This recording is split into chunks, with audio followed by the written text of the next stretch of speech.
waxaan rabaa inaan xuso oon xasuuso ninka gabanaha ilaa shalay noo ahay oo deputy gabanaha oo la yiraahdo Axmed Weerar Mukhtaar xali khudbadiisa aad baan u dhageystay kalima ila kalima waa nin ma sha Allah oo statesman dardaaranka aslaafay waxay ahayd gabanaha loo soo baxa hala soo dhaweeyo hala shaqeeyo reer wajeer macnaheeda waa taas qofka qiimaha iyo qadirinta wajeer garanaa nabadgelyada iyo siyaasadda iyo nolosha reer wajeer in lagu ciyaaro marba ma jeclo waxaan rabaa inaan u hambaliyeeyo gabana Weerar kalimooyinka xali aas bixi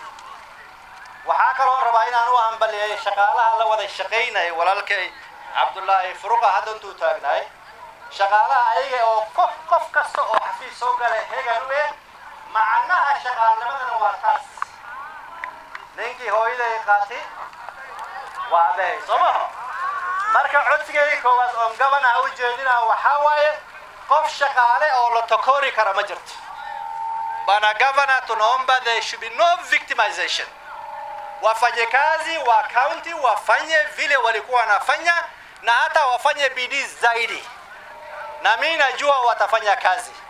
codsiga aan gabana ka codsanayn waxa way shaqaalaha sidii ay u shaqeeyeen haloo shaqeeyo garabna hala siiyo qofna ficilkii iyo amalkii la soo maray aan loo gacan bidixayn tan kale walaalkay sheekhay iyo odayaasha kale waa sheegeen magaalada wajeer iyo baadiyaheeda col iyo abaar ayaa jirta abaarta aad baa looga sheekay laakiin colka waxaan ka codsanayaa gabanaha xaduudkeena Marsabit iyo Isiolo dib badan naga haysto baana gabana codsigay waxa waaye tafadal bil ihsaanaka odaygii magaalada ayaa tahay had Ilaahay baa fursad ku siiyay anaga waxaan rabnaa kuwaasiya maxalada meesha la yiraahdo Idareestano ila meesha ugu dambayso oo la yiraahdo Sericho xuduudka asaga dadka jiiraanka nala ee inaan la dhaqana oo leeshiin oo la shaqeyn ayaan rabnaa waxaan ka codsanaynaa arintayda inaad hoggaan nooga noqotid bana gabana oo leena colka asaga waa inaan joojino waa in jiiraanka lala noolaado waa in abaarin wax laga qabto mid ugu dambayso reer wajeer aad bay u cabaadiyayaan waana la sheegay hadal jeclo uma leeyahay wax Allah wixii wax sheeganayo oo countiga lacag ugu maqan tahay waxaan ka codsanaynaa lacagtaas in la bixiyo Allah idan barakeeyo waxa sharaf inaan soo dhaweeyo maama anti Ruqya ambassador Subo oo dhinaca kale hadda loo fiirinayo chairman keeda aniga secretary aan wahay